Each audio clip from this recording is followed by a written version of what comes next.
আসসালামু আলাইকুম ভিউয়ার্স, সবাই কেমন আছেন? আশা করছি আপনারা যে যেখানে আছেন আল্লাহর অশেষ রহমতে ভালো আছেন। আবারও হাজির হয়ে গেলাম নতুন একটা রেসিপি নিয়ে। আজকে আমি আপনাদেরকে আস্ত জলপাইয়ের টক ঝাল মিষ্টি আচার তৈরি করে দেখাবো। প্রথমে একটা পাতিলে আমি 3 কাপ পরিমাণ পানি নিয়ে নিচ্ছি।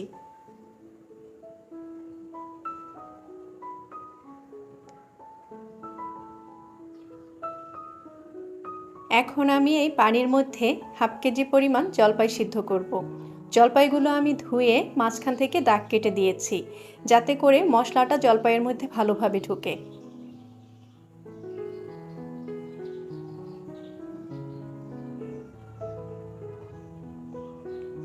দিয়ে দিচ্ছি হাফ চামচ পরিমাণ হলুদ গুঁড়া, 1 চামচ পরিমাণ লবণ। এখন সিদ্ধ করে নিচ্ছি। জলপাইগুলো আমি 80% সিদ্ধ করব। জলপাই সিদ্ধ হয়ে গিয়েছে, এবারে একটা বাটিতে তুলে রাখছি।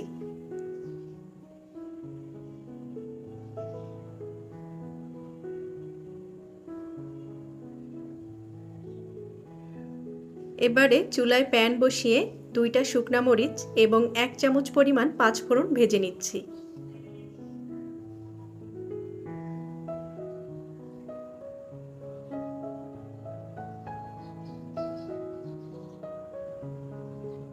ভাজা হয়ে গেলে শুকনা মরিচ এবং পাঁচফোড়ন আমি পাটায় বেটে নেব।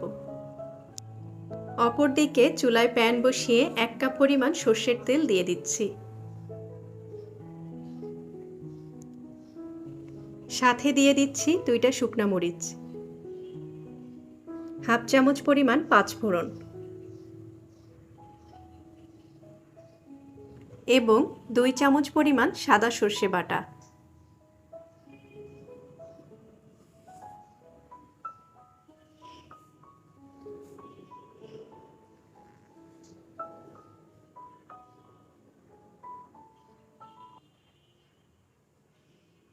আরও দিয়ে দিচ্ছি 1 চামচ পরিমাণ আদা বাটা, 1.5 চামচ পরিমাণ রসুন বাটা। এবারে সবগুলো উপকরণ 2 মিনিটের মতো তেলে ভেজে নিচ্ছি।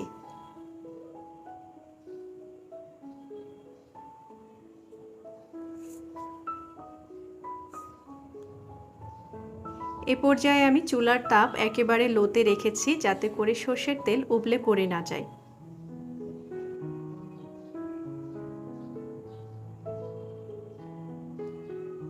দিয়ে দিচ্ছি 1 চামচ পরিমাণ ভিনেগার,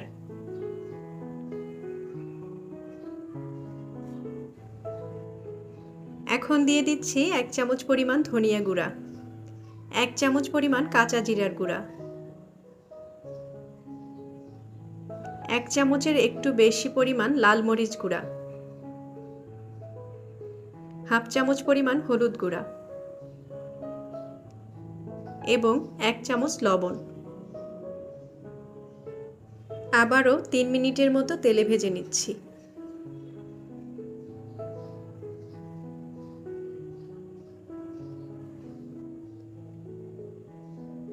তিন মিনিট পরে 1.5 কাপ পরিমাণ চিনি দিয়ে দিচ্ছি।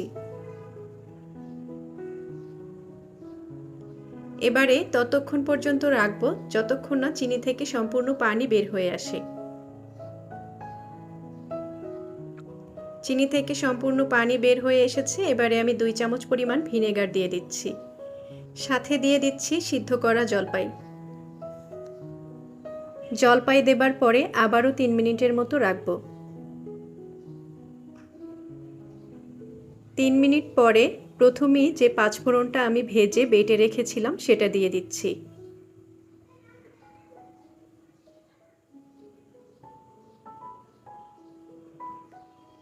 পাঁচফোড়ন দেবার পরে 2 মিনিটের মতো রাখবো। 2 মিনিট পরে আমি আমার পরিমাণ মতো রসুনের কোয়া দিয়ে দিচ্ছি।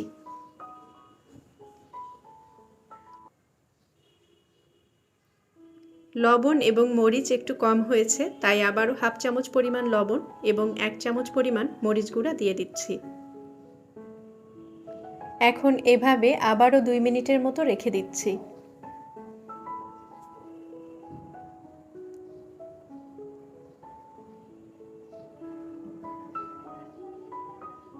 2 মিনিট পরে 2 চামচ পরিমাণ ভিনেগার দিয়ে দিচ্ছি। সাথে দিয়ে দিচ্ছি বেটে রাখা বাড়তি 5 ফোড়ন।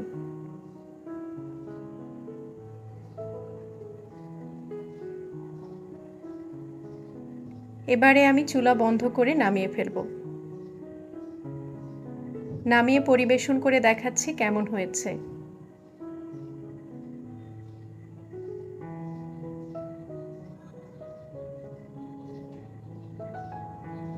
এই জলপাইয়ের আচারটা কোনো রকম রোদে দেওয়ার ঝামেলা ছাড়াই আপনারা 6 মাস থেকে 1 বছরের মতো সংরক্ষণ করে রাখতে পারবেন। কেমন হলো আমার হাতের এই জলপাইয়ের আচার অবশ্যই কমেন্ট করে জানাবেন এবং আরও নতুন নতুন রান্নার রেসিপি পেতে চ্যানেলটি সাবস্ক্রাইব করে পাশে থাকা বেল আইকনটি প্রেস করে রাখবেন। আর ইতিমধ্যে আপনারা যারা চ্যানেলটি সাবস্ক্রাইব করেছেন আপনাদেরকে অসংখ্য ধন্যবাদ। আবারও হাজির হব নতুন কোনো রেসিপি নিয়ে। ততক্ষণ পর্যন্ত আপনারা সবাই ভালো থাকবেন, সুস্থ থাকবেন। আল্লাহ হাফেজ।